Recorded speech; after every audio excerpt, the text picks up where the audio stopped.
오늘의 주요 뉴스 함께 살펴보겠습니다. 첫 번째 소식입니다. 대통령실은 더불어민주당이 주도하는 대통령 탄핵 국민청원 관련 청문회에 응하지 않겠다는 입장을 밝혔습니다. 대통령실 고위 관계자는 15일 뉴시스와의 인터뷰에서 위헌적이고 불법적인 탄핵 청문회에 응할 수 없다는 입장을 전했습니다. 국회 법제사법위원회는 오는 19일과 26일에 대통령 탄핵 국민청원 관련 청문회를 열 계획입니다. 야당은 첫 번째 청문회에서 최상병 특검법 관련 사안, 두 번째 청문회에서는 김건희 여사 관련 의혹을 집중적으로 다룰 예정입니다. 국회 법사위 소속 야당 의원들은 지난 12일 용산 대통령실을 방문해 김용현 경호처장 등에게 출석 요구서를 전달하며 출석을 촉구했습니다.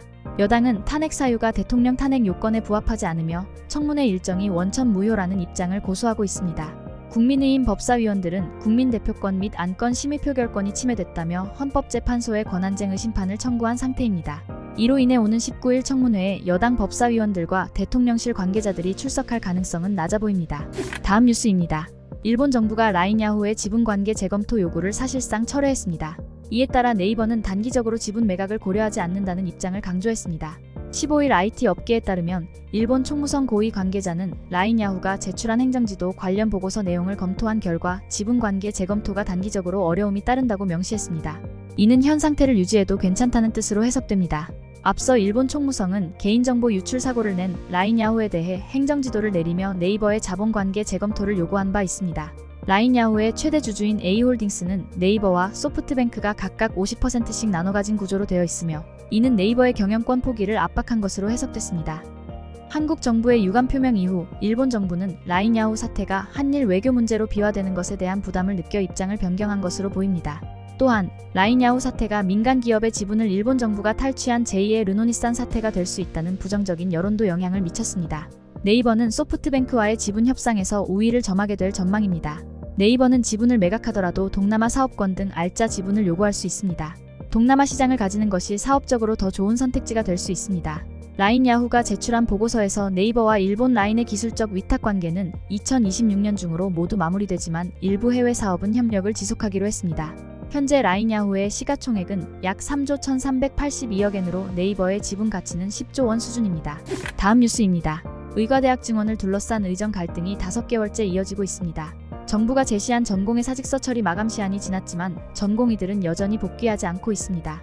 정부와 의료계에 따르면 전국 211곳의 수련병원 전공의 13,756명 중 복귀한 전공의는 44명에 불과합니다.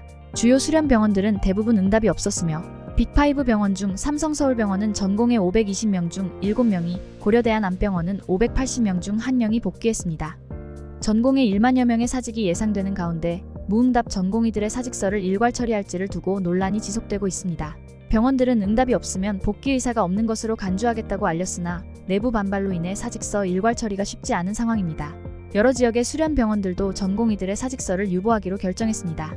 인천 지역 11개 수련병원 전공의 541명 중 실제 근무자는 46명에 불과했습니다. 정부는 전공의 복귀사직 처리 마감 시한까지 복귀한 전공의가 소수에 그쳤다고 밝혔습니다.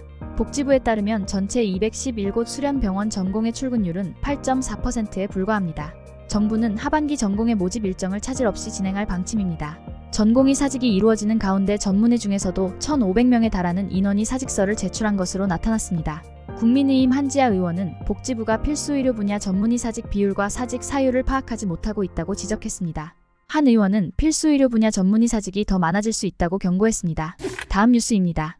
올해 상반기 70살 이상 취업자가 15만 명 증가하면서 관련 통계 작성 이래 최대폭 증가를 기록했습니다. 고령층 경제활동 인구를 활용해 둔화하는 경제 성장률을 끌어올려야 한다는 제언이 나옵니다. 14일 통계청 국가통계 포털에 따르면 올해 상반기 평균 15살 이상 취업자 수는 2,844만 9천 명으로 1년 전과 비교해 22만 명 증가했습니다.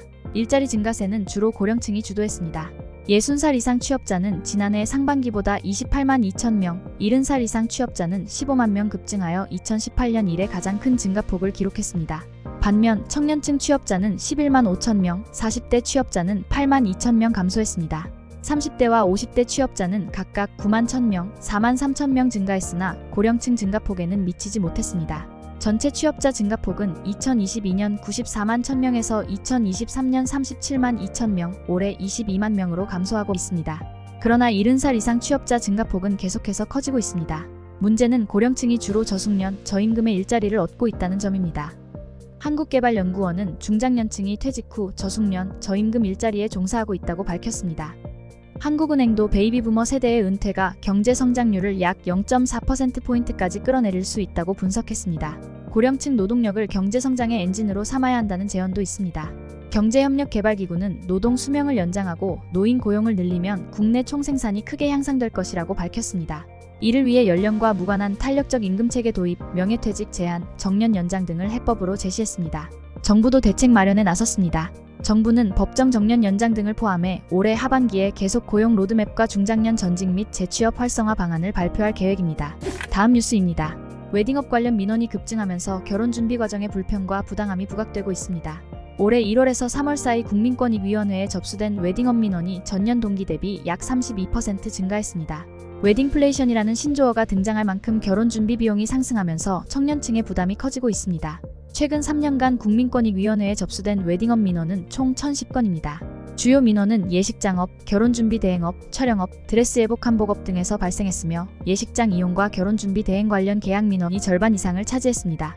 예식장업에서는 과도한 위약금 청구와 보증 인원 문제가 주로 발생했습니다. 결혼준비 대행업에서는 계약금 환급 거부와 불투명한 가격 정보 등이 문제로 지적됐습니다.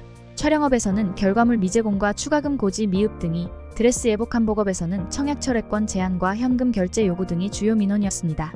국민권익위원회는 이번 민원 분석 결과를 공정거래위원회와 한국소비자원 등 관계기관에 전달해 결혼준비 대행업 표준 약관 마련과 결혼 서비스 가격 표시제 도입 등 정책 마련에 참고할 계획입니다. 다음 뉴스입니다. 생성형 인공지능 챗GPT를 개발한 오픈AI가 직원들의 내부 고발을 막았다는 의혹이 제기됐습니다. 이는 챗GPT 최신 버전이 안전 테스트를 통과하지 못했음에도 출시했다는 보도가 나온 지 하루 만입니다. AI 윤리 문제를 지적하는 직원들을 입막음하려는 테크 업체들의 시도가 이어지면서 AI 규제 필요성도 강조되고 있습니다. 미국 워싱턴 포스트에 따르면 오픈AI의 내부 고발자들은 미국 증권거래위원회에 오픈AI가 직원들에게 연방정부의 내부 고발자 보호에 대한 권리를 포기하도록 요구했다는 서한을 보냈습니다. 미국에서는 내부 고발을 금지하는 것이 연방법 위반입니다.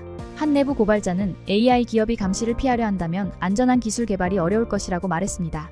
워싱턴 포스트는 오픈AI가 최신 AI 모델 챗GPT 4.02 보안 테스트를 통과하지 못했음에도 지난 5월 출시했다고 보도했습니다. 챗GPT는 사용자들에게 위험한 정보를 제공하기도 했으며 지난해 사내 메신저 해킹으로 AI 기술 설계도가 유출되었으나 수사기관에 알리지 않았다는 폭로도 있었습니다. 최근 오픈AI는 AI의 장기적 위험을 연구하는 내부 안전팀을 해체한 것으로 알려졌습니다. 지난달 오픈AI와 구글 딥마인드의 전현직 직원들은 AI가 불평등을 심화시키고 잘못된 정보와 통제 상실로 인간의 멸종을 초래할 수 있다고 경고했습니다. 대변인 한나 왕은 우리 정책은 임직원들의 폭로 권리를 보호한다고 밝혔습니다. AI 규제 강화 목소리도 커지고 있습니다. 변호사 크리스 베이커는 규제 당국이 내부 고발자들에 의존해야 하는 상황에서 테크 업체들은 소송 비용을 감수할 것이라고 말했습니다. 마지막으로 날씨 소식 전해드립니다. 17일, 수요일인 내일은 전국이 대체로 흐리고 중부지방을 중심으로 많은 비가 내리겠습니다. 정체 전선의 영향으로 강한 남서풍과 함께 많은 수증기가 유입되어 돌풍과 함께 천둥 번개를 동반한 매우 강한 비가 예보되어 안전사고에 유의해야 합니다. 아침 최저기온은 22에서 26도, 낮 최고기온은 25에서 31도로 예보됐습니다. 남부지방과 제주도에는 최고 체감온도가 33도 이상으로 올라 매우 무덥겠습니다. 수도권과 충남권, 남부지방, 제주도에는 열대야가 나타나는 곳이 있겠습니다. 미세먼지 농도는 원활한 대기 확산과 강수의 영향으로 전국이 좋음 수준을 보이겠습니다. 날씨였습니다. 오늘의 주요 뉴스는 여기까지입니다. 구독과 좋아요, 알람 설정은 뉴스 제작에 큰 힘이 됩니다. 시청해주셔서 감사합니다.